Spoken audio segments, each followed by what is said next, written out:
RICO, or racketeering charges, were created to target gang leaders and mob bosses. But in Atlanta, prosecutors are bringing them against nearly 6 people over protests against a planned police and firefighter training center.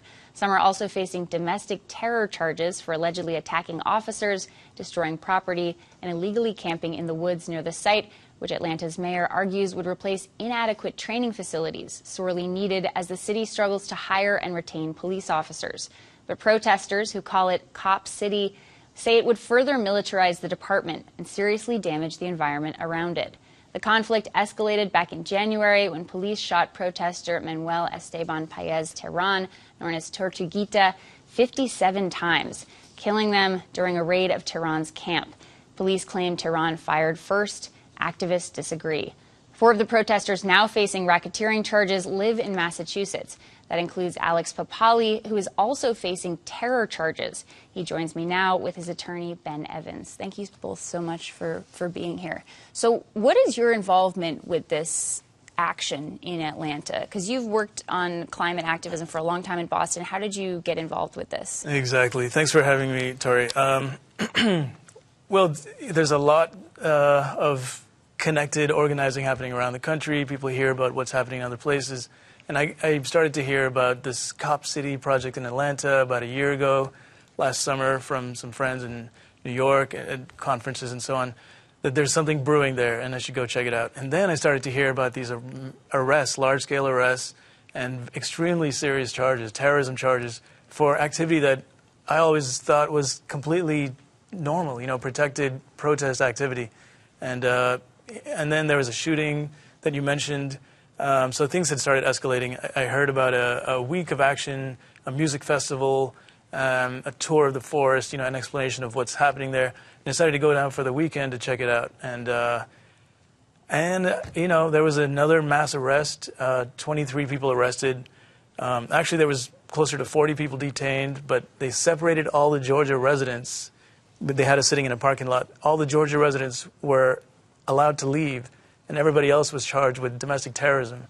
So to me, it couldn't be more clear that this is an extremely political prosecution for a very narrow political agenda. And this, just to take a step back, so were you there? You were saying you were there to go check it out, but obviously you became a part of this action to fight against it. It's a $90 million project to turn this 85-acre forest into a training facility where they would have, it is kind of a city, right? They would have, places to practice urban warfare and lots of other things. This has been an issue since like 2021, and you were there to oppose it, right? Was that because of your environmental work? Well, yeah, they're threatening to cut down. They've already started actually clear cutting what is called one of the lungs of Atlanta. It's a large publicly owned forest, and to replace it with this militarized police training facility, basically going in the opposite direction of what so many people were demanding in 2020, and including in Atlanta, there was mass uprisings about this, and so there's a lot of stakeholders here who don't want to see this happen, and I'm opposed to the project personally, but it shouldn't be something that's criminalized to this degree, and RICO charges, racketeering, and terrorism. It's just outlandish. I want to, from your indictment, there's this quote that's a 109-page indictment that claims that you joined a group to take over the forest where Cop City was built. On or about March 5th, you joined an organized mob and succeeded in overwhelming the police force, thereby aiding and abetting in the offense of arson and domestic terrorism in an attempt to occupy the DeKalb forest and prevent the building of the Atlanta Public Safety Training Center. This is an overt act in furtherance of a conspiracy. So the protest, obviously, if you would say it's in response to this plan, which came out of the George Floyd protests, right? I've watched the videos from the Georgia police, the Atlanta police, saying that we have the public has this perception of police where relations between the police and the public are not good, and so they're like, we need more training, we need more police and more training. This is what we desperately need, and there is what is being considered a conspiracy to impede that, but it's a protest, right? So it's a reaction to that reaction. Tori, if I could jump in, if Yeah. you don't mind.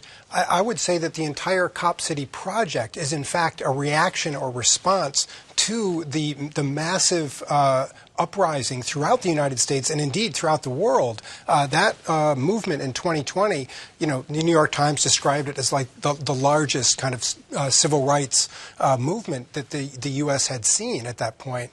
And so what you had in Atlanta was the police claiming to be so-called demoralized. Obviously, the Atlanta police were responsible in the shooting death of Rayshard Brooks, and that was in June of 2020. That was a huge issue in the area. And so what's the response of the city? It's to build this so-called training complex. And what's it designed to do? But precisely to create a police response to uprisings, to people expressing their opinions. I would say it responds really to democracy, because that's what, people exercising their First Amendment rights, protesting, that's democracy.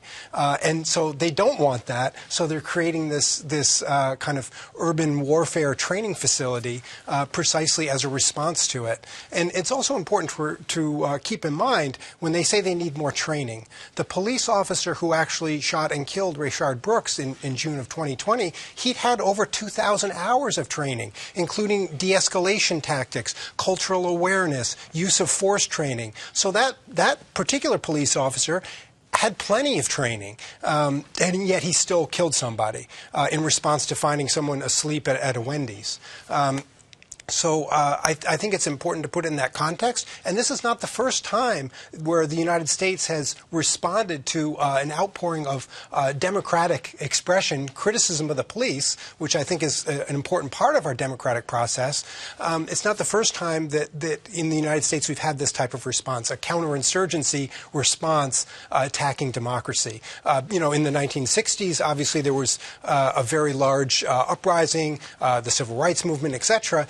And at that time, the U.S. Army created these kind of fake cities where they could practice counterinsurgency, where they could practice putting down democracy and demonstrations. It's portrayed in the 2022 documentary Riotsville, USA, which I would recommend to your viewers as well. So you talked about, you covered a lot just then, but one of the main concerns is the militarization of police, and also this is an international issue, as you mentioned. I think a couple of the protesters, one was from France, one was from Canada. Like, people have come from all over.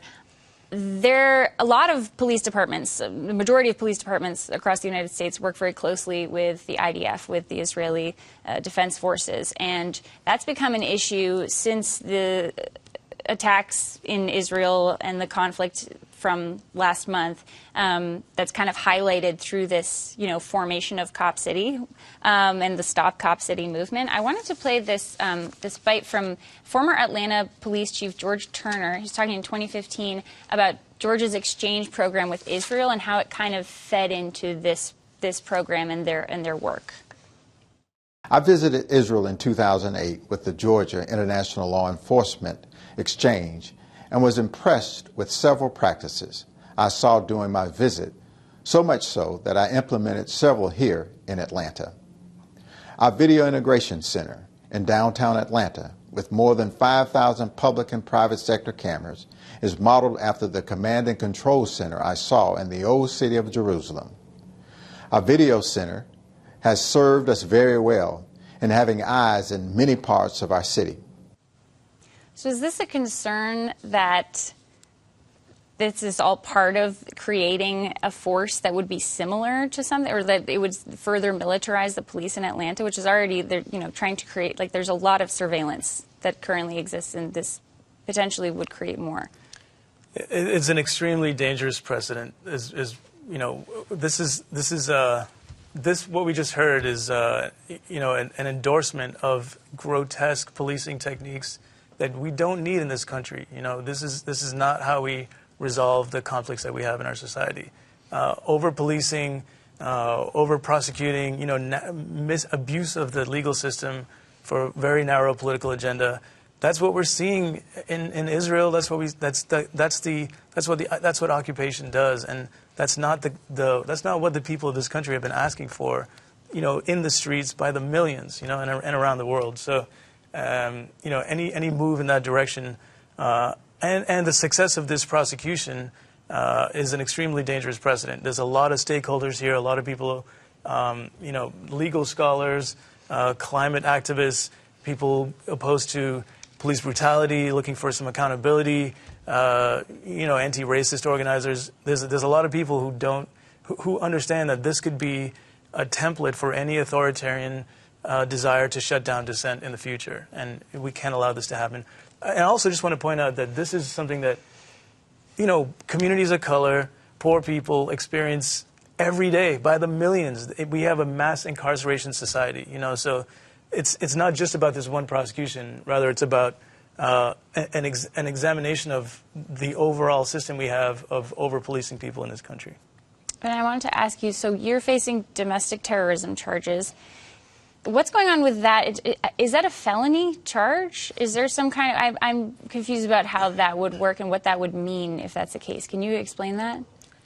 I mean, I would say the important thing to think about for the 61 people who were charged, first of all, as Alex said earlier, when the police stopped him at the concert, they were specifically looking for people who weren't residents of Atlanta, who weren't residents of Georgia. They were trying to create a narrative, and it was a narrative of the outside agitator, a familiar story that we hear from police, dating back to the civil rights movement in the 1950s, 60s, 70s, this danger of the outside agitator. So they specifically didn't arrest the folks that lived in Atlanta and did arrest people like Alex to try to create that storyline. The other thing that's important to keep in mind is some of the people there who are among the 61 defendants, what are the crimes that they're accused of? Some of them were handing out flyers protesting against the murder of Manuel Terán that you mentioned earlier.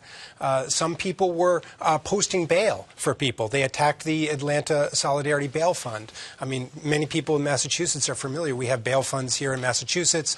We have them obviously throughout the United States. And the purpose of those bail funds is to get people out of jail, while they're awaiting trial. And we know statistically that if people are locked up pre-trial, that they're much more likely to accept some sort of plea bargain because they want to get out of that horrific situation. And the situation in the Fulton County Jail outside Atlanta, we know is horrible. Over 9 people have died there this year. The incredibly overcrowded conditions, it's horrific. And we also know that 90% of the folks that are locked up in that Fulton County Jail are black people. And, Atlanta has been the black population of Atlanta has been decreasing since the 1990s. In 1990, I think it was 67%. Now it's less than 50%. And yet, 90% of the people in the jail are still black folks. I guess I asked about the domestic terrorism charges, and we have a little bit of time left, but just about it being a felony, because that would mean a much harsher sentence, potentially, These charges are designed to inflict the longest possible sentences, and I would suggest that is, again, it's a tactic of intimidation. It's trying to take people like Alex, who are just going to a concert, and put them in position of facing a lot of time in the state of Georgia. Yeah. It's an intimidation tactic, but it's not going to work. It's looking at 20 years in jail for the RICO charge and 35 years in jail for domestic terrorism. That's what we're looking at. What comes next in your legal proceedings? Are there further protests planned? I'm sure there's going to be a response from supporters on the ground. People are concerned about this and are not trusting the government to fix the problem. So people are in the streets with protests and that kind of thing, including in Boston. If anyone's interested, you could look at Weelaunee Solidarity Boston. Weelaunee is WEELAUNEE on Instagram. It's a local group that's organizing around Cop City. Generally, people can look at that. Weelaunee is the name that the Muskogee people who originally lived in this forest gave to that area. So it's going to be a long case. It's going to be, probably multiple years to resolve. It's, 61 people, really unprecedented scale. Yeah. We've never seen anything like this before. And I mean, there was a protest in Atlanta on Monday. Over 350 people were marching despite an overwhelming police presence where they were tear gassed, they had flashbangs going off. And just this morning in the federal court, the South River Watershed Alliance was trying to get an injunction against the construction of Cop City based on environmental concerns on the polluting of the South River or the Weelaunee River. So, yeah, so there will inevitably be more, and the police have said that they expect more. Alex Papali and Ben Evans, thank you so much for joining us. Thank you, Thanks for too. being here.